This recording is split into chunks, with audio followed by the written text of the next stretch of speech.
Hello viewers, ఈరోజు మరొక ముఖ్యమైన టాపిక్ తోటి మీ ముందుకు వచ్చాను. ఉత్పత్తికి సంబంధించినటువంటి ఒక ముఖ్యమైనటువంటి సూత్రం ఇది. చరానుపాతాల సిద్ధాంతం లేదా చరానుపాతాల సూత్రం. దీన్ని లా ఆఫ్ వేరియబుల్ ప్రపోర్షన్స్ అని కూడా పిలవచ్చు.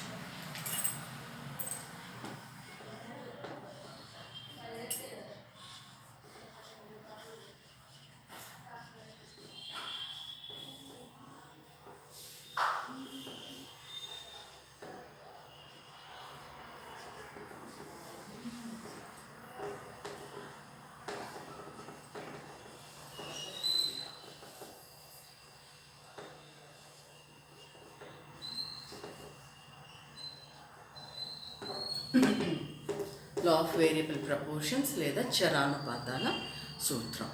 ఓకే, ఉత్పత్తికి సంబంధించినటువంటి సిద్ధాంతం అని అనుకున్నాము. చాలా ముఖ్యమైనటువంటి సిద్ధాంతం ఇది. అయితే ఇందులోకి వెళ్ళే ముందు మనము మార్కెట్స్ గురించి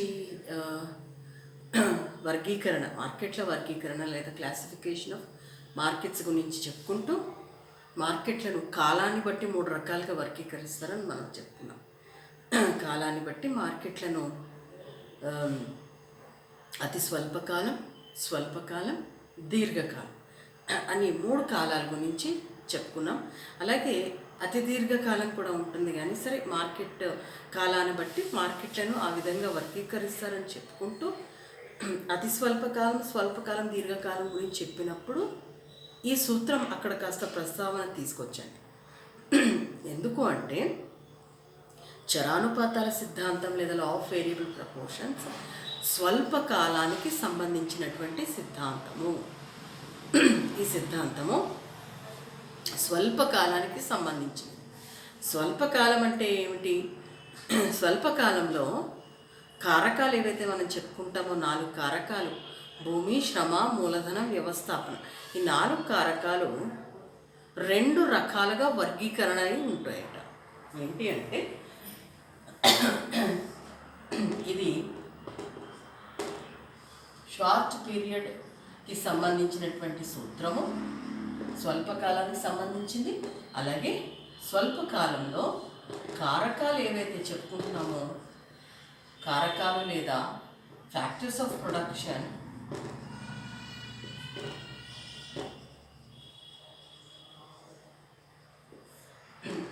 రెండు రకాలుగా వర్గీకరణ అయి ఉంటాయి. కారకాలు ఏమిటి అంటే భూమి, శ్రమ, మూలధన, వ్యవస్థాపన. ఈ 4 కారకాలు స్వల్పకాలంలో 2 రకాలుగా వర్గీకరణ అయి ఉంటాయట. ఏంటి ఆ 2 రకాలు అంటే స్థిర కారకాలు, చర కారకాలు. ఓకే, స్థిర కారకాలు, చర కారకాలు లేదా ఫిక్స్డ్ ఫ్యాక్టర్స్, వేరియబుల్ ఫ్యాక్టర్స్. 4 కారకాలు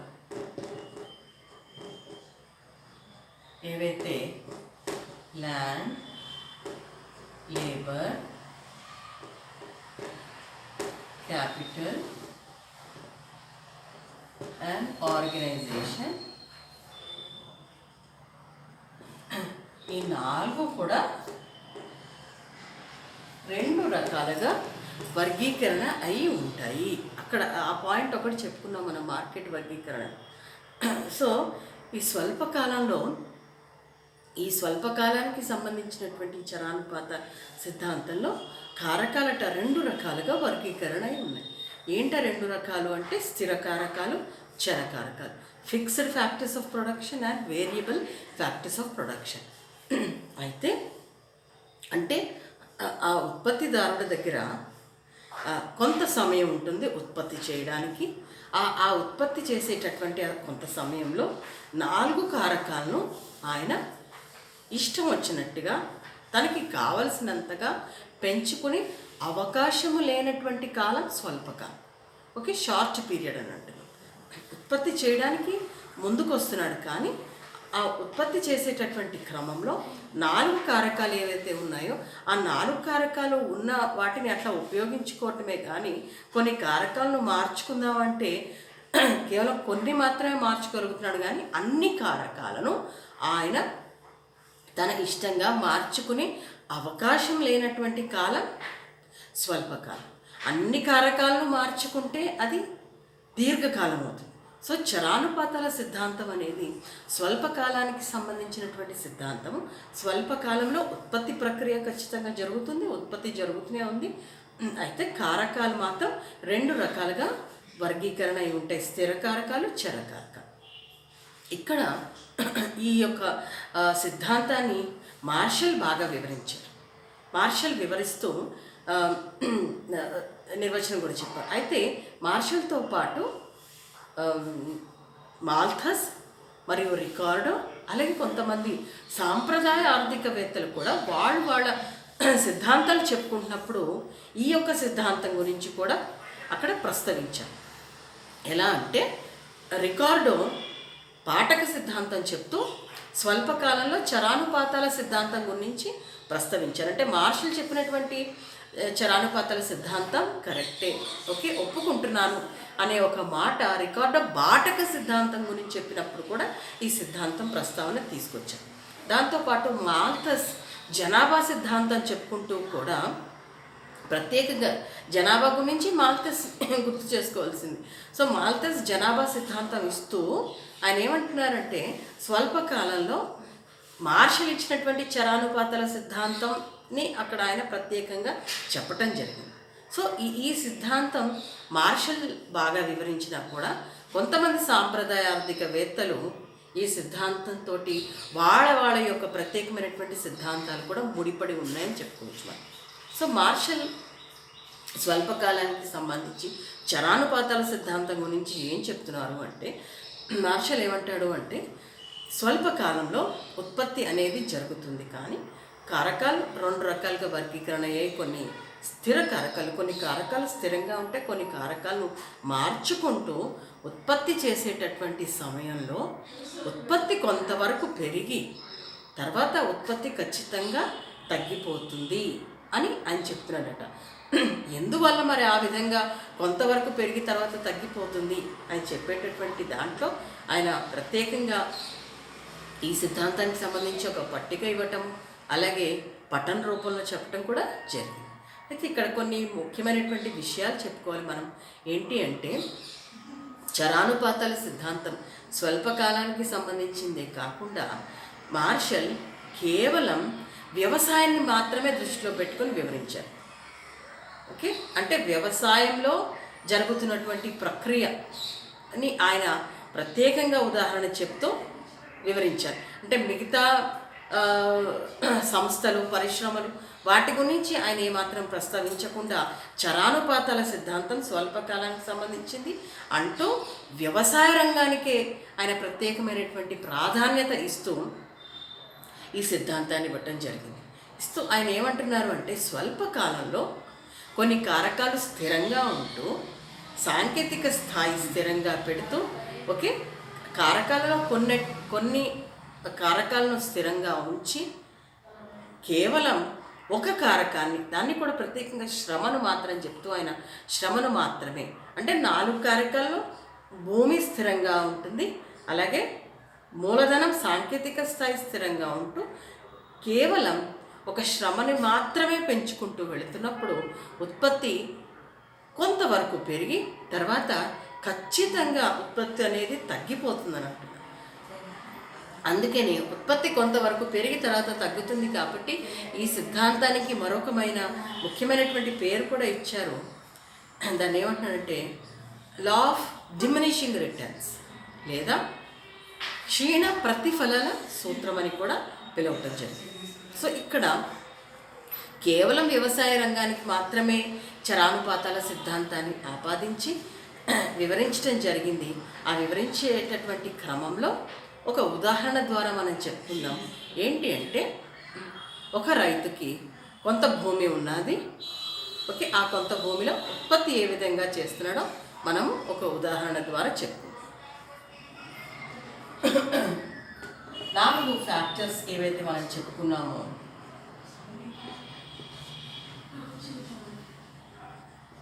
ఒక 4 ఎకరాలు భూమి ఉన్నదని అనుకుందాం మనం.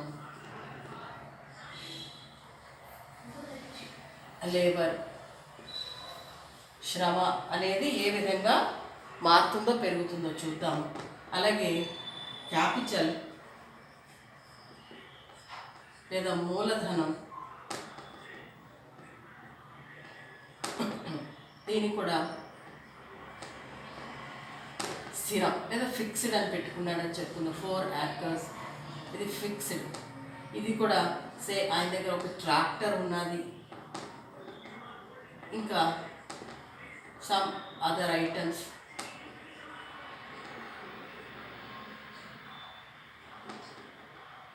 అవి కూడా ఫిక్స్డ్. సో 4 కారకాలు ఎలాగ రైతు అనేది ఉంటూనే ఉంటారు. సో ఇలా 4 కారకాల్లో భూమి స్థిరము, మూలధన స్థిరము, సాంకేతిక స్థిరము. స్థిరము అంటే ఆయన దగ్గర ఉన్న ఒక ట్రాక్టర్ను కొన్ని పనిముట్లు మాత్రమే ఉపయోగించుకుంటాడు. ఓకే, ఉపయోగించుకుంటూ కేవలం శ్రమ, ఏదైతే చర సాధనం అంటున్నామో మనము, చర అంటే మార్చుకునే అవకాశం ఉండేటటువంటి సాధన. ఈ చర సాధనంలో మార్పు వచ్చినప్పుడు ప్రతిస్పందనగా ఉత్పత్తి ఏ విధంగా మారుతుంది, పెరుగుతుందో చెప్పేటటువంటి సూత్రాన్ని చరానుపాతాల సూత్రం లేదా లా ఆఫ్ వేరియబుల్ ప్రపోర్షన్స్ అంటున్నాం. అంటే స్థిర కారకాలను ఉపయోగించుకుంటూ చర కారకాలను ఒక అనుపాతంలో మార్చినప్పుడు ఉత్పత్తి ఎలా మారుతుంది చెప్పేటటువంటి సిద్ధాంతం చరానుపాతాల సిద్ధాంతం. Okay, there are some fixed factors and by using those fixed factors and we are changing one variable factor to some proportions, say increasing 1, 2, 3 or so on go. So using the fixed factors and changing the variable factors to some extent, what is the change in the production? స్థిర కారకాలను ఉపయోగించుకుంటూ చర కారకం అంటున్నాం. అంటే ఇక్కడ కారకం ఏదైతే మారుతుందో కేవలం ఒకటే పెట్టారు ఆయన. ఆ చర కారకంలో మార్పు తీసుకొచ్చుకుంటూ ఉత్పత్తి ఏ విధంగా మారుతుంది, పెరుగుతుంది అనేది చెప్పేది చరానుపాతాల సిద్ధాంతం. ఓకే, సో అంటే కొంతవరకు పెరిగిన తర్వాత ఖచ్చితంగా తగ్గిపోతుందంట. మరి ఎందుకు తగ్గుతుందో అనేది కూడా మనం వివరించుకుందాము. సో ఇది స్వల్పకాలానికి సంబంధించినటువంటి సిద్ధాంతం. స్వల్పకాలంలో కారకాలను 2 రకాలుగా విభజించారు: స్థిర కారకాలు, చర కారకాలు. స్థిర కారకాలను ఉపయోగించుకుంటూ చర కారకంలో మార్పు తీసుకొస్తూ ఉత్పత్తిదారుడు ఉత్పత్తిలో చేసేటటువంటి మార్పులు, ఉత్పత్తిలో చేసేటటువంటి ఏదైతే ఆ ప్రతిఫలాలు ఉన్నాయో అది వివరించేటటువంటి సూత్రాన్ని చరానుపాతాల సూత్రం లేదా సిద్ధాంతం అని అంటున్నాం. దీన్ని ఎక్స్ప్లెయిన్ చేయడానికి ఒక ఉదాహరణ ద్వారా ఎక్స్ప్లెయిన్ చేసుకుందాం, ఒక పట్టిక ద్వారా. మనం అనుకున్నాం ఒక 4 ఎకరాల భూమి, తర్వాత మూలధనం, కొన్ని పనిముట్లు, ఒక ట్రాక్టరు, కొంత పెట్టుబడి, ఇవన్నీ పెట్టుకుని ఏ విధంగా ఉత్పత్తి చేయడానికి ముందుకు వస్తున్నాడో చూద్దాం.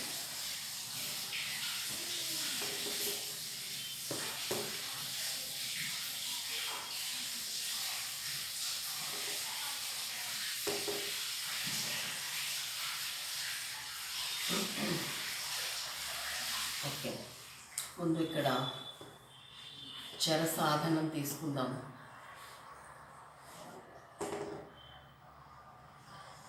చర సాధనం ఏమనుకున్నాం మనం?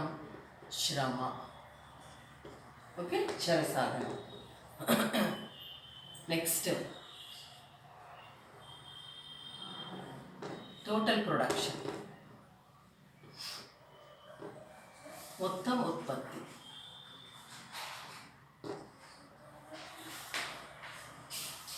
Okay, say some quantity. దీన్ని టీపీ అంటాను నేను. నెక్స్ట్ సగటు ఉత్పత్తి.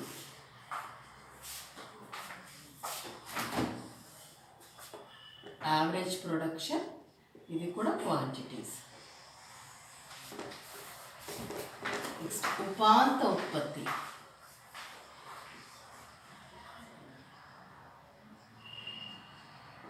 Some quantity, marginal production. నాలుగవది దశలు. ఓకే, స్టేజెస్, దశలు లేదా స్టేజెస్. సరే, భూమి అనేది ఫిక్స్డ్ ఒక 4 ఎకరాలు ఉన్నది. క్యాపిటల్ మనం ఇందాక చెప్పినట్టు కొంత అమౌంట్, అలాగే ఒక ట్రాక్టర్ అండ్ సమ్ ఐటమ్స్, పనికొచ్చే వస్తువులు.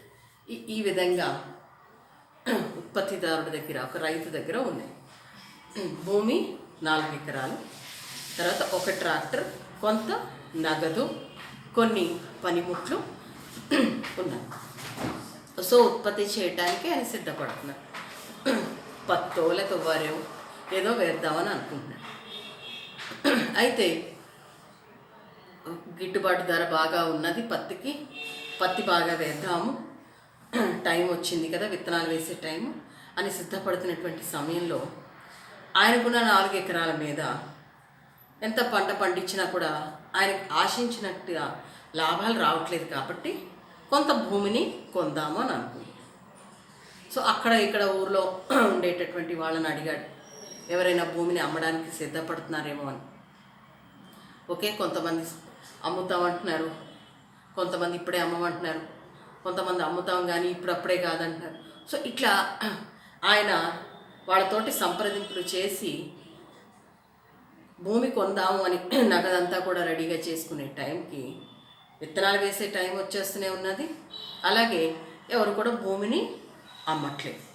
మరి అలాంటప్పుడు భూమి దొరికేంత వరకు ఆగుతాడా? గిట్టుబాటు ధరలు బాగున్నాయి, లాభాలు బాగా వస్తాయి, ఆయన బాగుండొచ్చు అనే ఉద్దేశంతో ఉన్న 4 ఎకరాల పైన పంట మొదలు పెడతాడా, లేకపోతే కొత్తగా భూమి వచ్చేంత వరకు ఆగుతాడా అన్నప్పుడు ఎవరైనా హాస్యాస్పదంగా ఉన్నది ఇది, విత్తనాల టైం వచ్చేసింది, కొత్తగా భూమి అందుబాటులో లేదు, ఉన్న భూమిని ఎందుకు వదిలిపెట్టేసుకోవాలి, ఉన్న భూమిపై ముందైతే పంట మొదలు పెడతాడు కదా అని అనుకుంటారు. కరెక్టే. సో కొత్తగా భూమి వచ్చి 4 ఎకరాలతో పాటు ఇంకో 2 ఇంకో 3 ఎకరాలు కలిపి 6-7 ఎకరాల్లో పంట వేసుకునే కంటే అది ఎలాగ భూమి వచ్చేటప్పుడు ఎలాగా వస్తుంది కానీ ముందుగా ఉన్న భూమిపైన ఉత్పత్తి చేద్దాము అనే ఆలోచనతో ఉంటాడు. So he'll start with the 4 acres. అంటే ఇక్కడ భూమి ఉన్న భూమే, పెంచుకుందామంటే కూడా సమయం లేదు. ఓకే, సమయం గురించి ఆగాడు అనుకోండి, విత్తనాలు వేసే సమయం కాస్త అయిపోతుంది. సమయం అయిపోయాక ఇంకోటి మనకు తెలుసు, వ్యవసాయ రంగం అనేది ఋతువులపై ఆధారపడుతుంది. దానికి ఖచ్చితంగా ఎప్పుడు వేయాలో విత్తనాలు ఆ టైంకి గడువు మించిపోయింది అనుకోండి, తర్వాత వేసినా కూడా ఒకసారి ఆయన ఆశించినంత ప్రతిఫలాలు రావు. కాబట్టి ఏం చేస్తాడో ఉన్న ఆ 4 ఎకరాలపైనే పంట వేయడానికి, విత్తనాలు వేయడానికి సిద్ధపడతాడు. సో ఆ క్రమంలో మనం ఏమనుకున్నాం, భూమి అనేది 4 ఎకరాలు. సో ఇట్ ఈస్ ఫిక్స్డ్, అంటే దాన్ని మార్చలేము. మార్చుదాము, పెంచుకుందాము అని అంటే ఒక్కొక్కసారి గడువు దాటిపోవచ్చు. ఓకే, సో అవున 4 ఎకరాలతోటే మొదలు పెడతాడు. అలాగే ట్రాక్టర్ పనిముట్లు ఉన్నాయో వాటితోటి మొదలు పెడతాడు. సో ఇక్కడ మార్షల్ ప్రకారం ఏంటి అంటే, భూమి అనేది స్థిరము, దాన్ని ఎంతైతే ఉందో దాంతోటే మొదలు పెడతాడు. ఒకవేళ కొత్తగా వస్తే బాగానే ఉంటుంది కానీ అందరికీ ఆయన అనుకున్నంత టైంలో దొరకకపోవచ్చు. కాబట్టి ఉన్న దానిపైనే పని అనేది మొదలు పెడతాడు. సో ఇక్కడ చర సాధనం ఏంటి? శ్రమ. ఓకే, సో 4 ఎకరాలు ఉన్నాయి భూమి, డబ్బులు ఉన్నాయి, ట్రాక్టర్ ఉంది, పనిముట్లు ఉన్నాయి, చర సాధనం లేదు. అంటే ఇంకా ఎవరు కూడా శ్రామికుడు వచ్చి పని అనేది మొదలు పెట్టలేదు. ఉత్పత్తి ఏమైనా ఉంటుందా? 4 ఎకరాల భూమి ఉన్నది, కొంత నగదు ఉన్నది, ట్రాక్టర్ ఉన్నది, అన్నీ ఉన్నాయి, కానీ శ్రామికుడు ఎవరు లేరు కాబట్టి ఉత్పత్తి అనేది ఏమీ ఉండదు. ఒక శ్రామికుడిని పనిలో పెట్టుకున్నాడు అని అనుకుందాం మనం. ఆ ఒక శ్రామికుడు పని చేయటం వల్ల, ఇది జస్ట్ ఒక పిల్లలకి అర్థం అవ్వడానికి ఇచ్చేటటువంటి ఉదాహరణ మాత్రమే.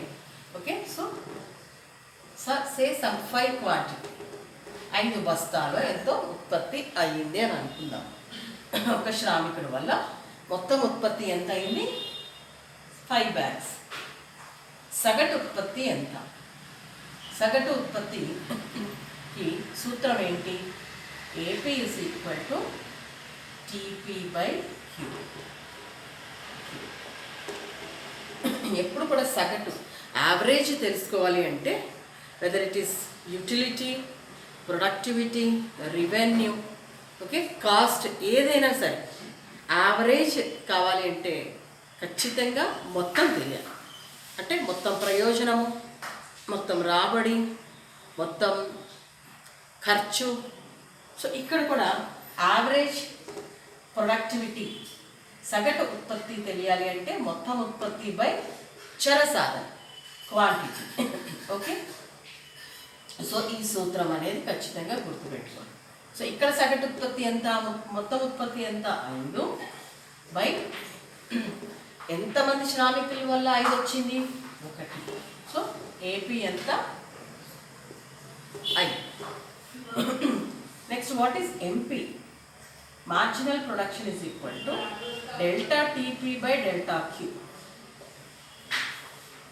యావరేజ్ ప్రొడక్షన్ అంటే ఏంటి?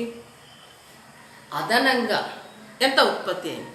అదనంగా ఎంత ఉత్పత్తి అవ్వడం ఏంటి అంటే, అదనంగా ఒక శ్రామికుడిని పనిలో పెట్టుకున్నప్పుడు మొత్తం ఉత్పత్తిలో ఎంత మార్పు వచ్చిందో చెప్తే 5 - 0 బై 1 - 0 ఈజ్ ఈక్వల్ టు 5/1 5. ఈ సూత్రాన్ని మాత్రం ఖచ్చితంగా నేను గుర్తుపెట్టుకోవాల్సిందే. AP is equal to TP/Q. సగటు ఉత్పత్తి ఈజ్ ఈక్వల్ టు మొత్తం ఉత్పత్తి బై చర సాధనము. ఉపాంత ఉత్పత్తి ఈజ్ ఈక్వల్ టు మొత్తం ఉత్పత్తిలో మార్పు బై చర సాధనంలో మార్పు, delta TP by delta. Next, రెండవ శ్రామికుడిని పనిలో పెట్టుకున్నాడు అనుకుందాం. మొత్తం ఉత్పత్తి సే 12 bags. ఇప్పుడు సగటు ఉత్పత్తి ఎంత? ఈ సూత్రం ప్రకారం TP/Q 12/2 6.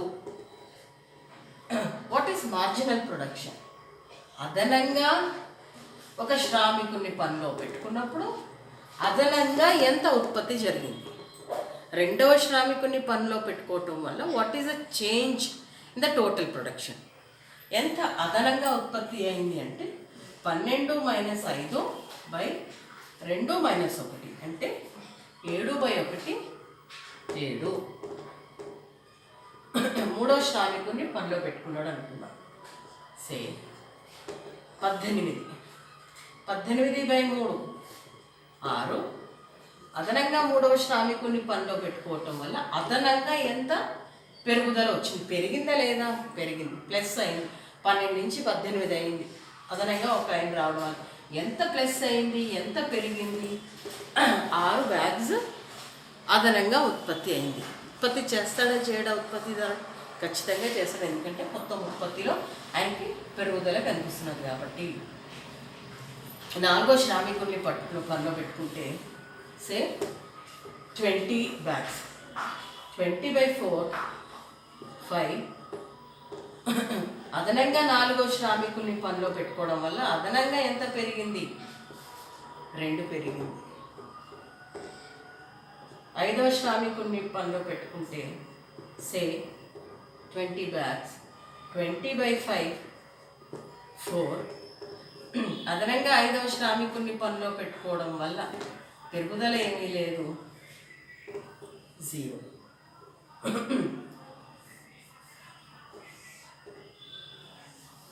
6వ శ్రామికుడిని కూడా పనిలో పెట్టుకున్నాడు అనుకున్నాం. 18 18/6 3. అదనంగా 6వ వ్యక్తిని పనిలో పెట్టుకోవటం వల్ల ఏమైనా అదనంగా పెరుగుదల కనిపించిందా? లేదు. ఎంత తగ్గింది? -2. దీన్ని ఎలా చేస్తారు? కనిపిస్తుందా? 18 - 20/6 - 5 that is equal to -2/1. Okay, next 7వ శ్రామికుని పనిలో పెట్టుకోవడం వల్ల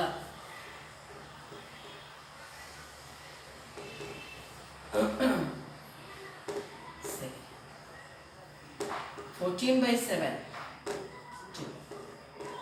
అదనంగా 7వ శ్రామికుని పనిలో పెట్టుకోవడం వల్ల ఉత్పత్తిలో ఏమైనా పెరుగుదల కనిపించిందా? మొత్తం ఉత్పత్తిలో లేదు. తగ్గుదల కనిపించిందా? తగ్గుదల కనిపించింది. ఎంత తగ్గుదల కనిపించింది? -4 బ్యాగ్స్. సో ఈ విధంగా మార్షల్ చరానుపాతాల సిద్ధాంతాన్ని గురించి చెప్తూ దశలో ఒకటి వేయాలి మనం. చరానుపాతాల సిద్ధాంతం గురించి చెప్తూ స్థిర కారకాలను ఉపయోగించుకుంటూ చర సాధనంలో అంటే ఒక శ్రామికుడిని మార్పు చేసినప్పుడు ముందుగా అసలు ఏ శ్రామికుడిని పనిలో పెట్టుకోలేనప్పుడు అసలు ఉత్పత్తి అనేది జరగలేదు. Even though there was land capital. స్థిర కారకాలు ఉన్నప్పుడు ఒక చర సాధనం అసలు లేదు, జీరోగా ఉన్నప్పుడు అసలు ఉత్పత్తి అనేది లేదు. ఉత్పత్తి అనేది ఎప్పుడు స్టార్ట్ అయింది? మార్షల్ ప్రకారము స్థిర కారకాలని ఉపయోగించుకోవడానికి ఒక శ్రామికుడు అనేది వచ్చి చేరినప్పుడు, ఒక చర సాధనంగా ఒక శ్రామికుడు అనేది వచ్చి చేరినప్పుడు మొత్తం ఉత్పత్తి ఏ విధంగా ఉన్నది చూడండి. మొత్తం ఉత్పత్తి పెరుగుతున్న రేట్లో పెరిగి గరిష్టమయ్యి తర్వాత తగ్గిపోతుంది, మొత్తం ఉత్పత్తి తగ్గుతుంది అని చెప్తూ ఇక్కడ దశలు కూడా మనం చూపించవచ్చు. ఎలా అంటే ఫస్ట్ చూడండి, టోటల్ ప్రొడక్షన్ పెరుగుతున్నప్పుడు ఏమవుతుంది?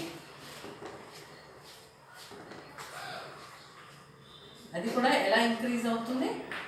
Increase at increasing rate.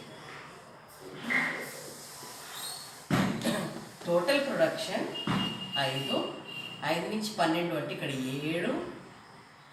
మొత్తం total production when it is increasing at and increasing rate, అప్పుడు యావరేజ్ ప్రొడక్షన్ కూడా ఇంక్రీజ్. 5 నుంచి 6 అయింది, 0 to 5, 5 to 6. అలాగే marginal production is also increasing. ఇది ఒక first point. Second point, total production is increasing at a decreasing rate. ఏమవుతుంది? 7 ఇక్కడి నుంచి 12 నుంచి 18, 6, 18 నుంచి 22. సో ఈ విధంగా పెరుగుతున్నది, కానీ తగ్గుతున్న రేట్లో పెరుగుతున్నప్పుడు ఏపీ ఏమవుతున్నది? AP is increasing and has become maximum and started decreasing. Okay, what about MP? MP ఏమవుతున్నది? ఇక్కడ చెప్తాం. MP పరిస్థితి ఏమవుతుందో చూద్దాం. MP ఏమవుతున్నది? తగ్గుతున్న రేట్లో పెరిగినప్పుడు 6. ఓకే, ఫస్టే మ్యాక్సిమం అయిపోయింది. MPs increasing and it has become maximum. ఎప్పుడైతే డిక్రీజ్ అయిందో MP has come down, it is decreasing, come down to 6.2 అంటే ఏమనుకుంటున్నా ఇక్కడ డిక్రీజింగ్ అవుతుంది. టీపీ పెరుగుతున్నది కానీ తగ్గుతున్న రేట్లో పెరుగుతున్నప్పుడు యావరేజ్ ప్రొడక్షన్ ఏమైంది, పెరిగి గరిష్టమై తగ్గుతూ ఉంటే, ఇది ఎప్పుడైతే టీపీ తగ్గుతున్న రేట్లో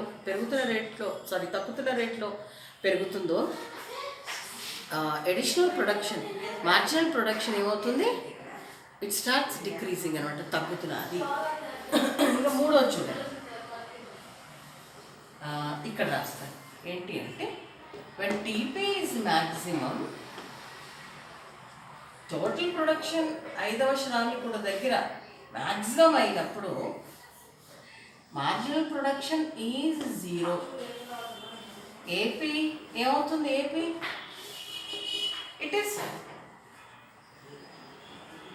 decreasing. టీపీ గరిష్టమైనప్పుడు ఎంపీ శూన్యం. ఓకే, అంటే there is no change. 4th laborer is producing 20 items or 20 bags, and the 5th laborer is also producing the same amount, 20 bags.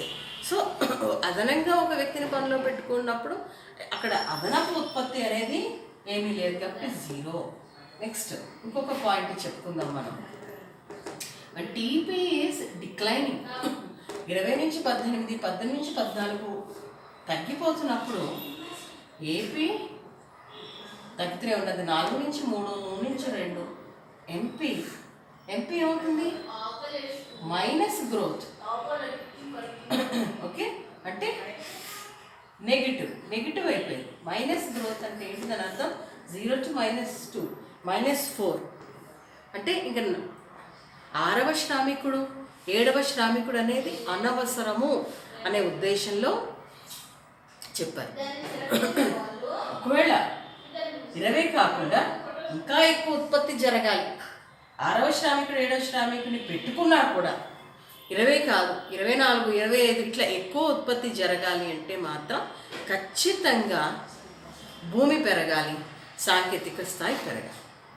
అంతేగాని ఉన్న ఫిక్స్డ్ ఫ్యాక్టర్స్తో అంటే స్థిర కారకాలతో భూమి స్థిరంగా పెట్టుకుని, సాంకేతిక స్థాయిని స్థిరంగా పెట్టుకుని కేవలం శ్రామికుడు ఒక్కడే పెంచుకుంటూ వెళితే ఉత్పత్తి పెరిగిపోతే నిజంగా ఏ దేశంలో కూడా ఆహార సమస్య కానీ ఇతరాత్ర సమస్యలు కానీ ఉండవు. ఎందుకు అంటే ఒక ఎకరం భూమిపై అది ఫిక్స్డ్, 1 ఎకరం అనేది 1 ఎకరంలో కొన్ని పనిముట్లతోటి పని పెట్టేసుకుని ఎంతమంది జనాభా ఉన్నారో అంతమంది జనాభాను మనము 1 ఎకరం పైకి వాళ్ళని ఎంప్లాయ్ చేసి ఉత్పత్తి చేస్తే నిజంగా ఉత్పత్తి అనేది పెరిగితే వాడు ఏదైతే పండిస్తున్నాడో శ్రామికుని పెంచుకుంటూ పోతూ ఉన్నప్పుడల్లా కూడా ఉత్పత్తి పెరిగితే ఏ సమస్య ఉంటుంది చెప్పండి, ఏ సమస్య ఉండదు ఆర్థిక వ్యవస్థలో. సో అక్కడ ఏంటి అంటే కొంతవరకు మాత్రమే ఖచ్చితంగా పెరుగుతుంది.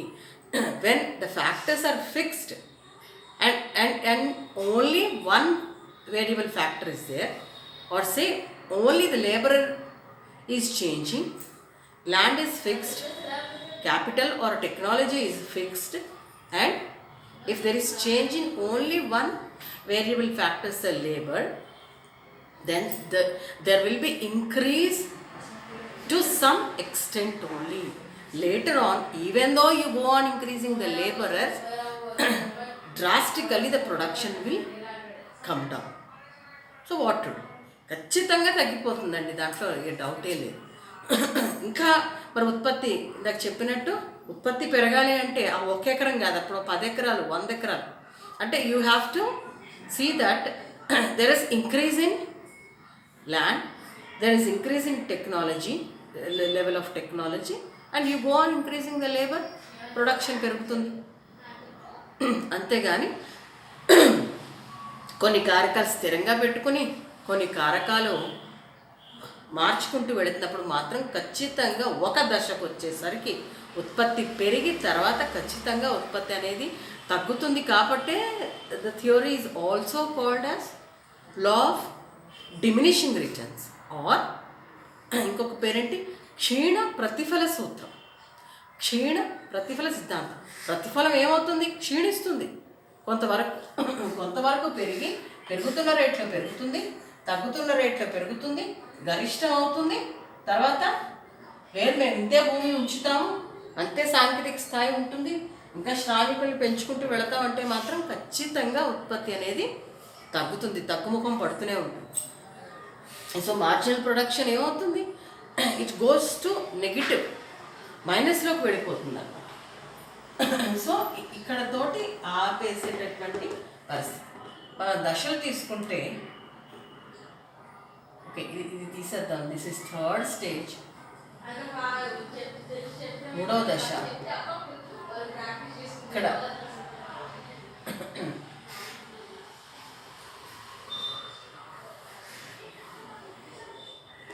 ఫస్ట్ స్టేజ్, ఇది సెకండ్ స్టేజ్. సారీ ఇది పెట్టాను నేను, మోనిట్. Second stage. మొదటి దశ ఎలా ఉన్నదండి? మొదటి దశలో total production it is increasing at an increasing rate and average production okay, it is increasing at an increasing rate. Average production has become maximum. తర్వాత మార్జినల్ ప్రొడక్షన్ మ్యాక్సిమం అయి తగ్గడం మొదలుపెట్టింది. So that you call it as first stage. Second స్టేజ్కి వచ్చేసరికి ఏమవుతుంది? Total production has become maximum, average production అనేది తగ్గుతూ ఉంటుంది. మార్జినల్ ప్రొడక్షన్ ఎక్కడైతే టోటల్ ప్రొడక్షన్ మ్యాక్సిమం అయిందో మార్జినల్ ప్రొడక్షన్ జీరో అయితే. So that you call it as second stage. అంటే మొదటి దశతోటి ఆపడు, రెండో దశ అనేది ఖచ్చితంగా ఉత్పత్తి చేయటం అనేది అవసరము. మూడో దశ వరకు మాత్రం వెళ్ళాడు. మూడో దశ అనేది నాట్ ఎట్ ఆల్ అడ్వైజబుల్, ఆయనకి దండగా.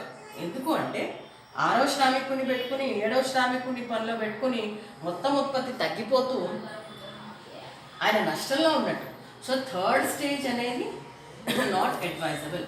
ఫస్ట్ స్టేజ్ తోటి ఆగడు, మూడో స్టేజ్ వరకు వెళ్ళాడు. కాబట్టి సెకండ్ స్టేజ్ అనేది ఇట్స్ అన్ ఇంపార్టెంట్ స్టేజ్.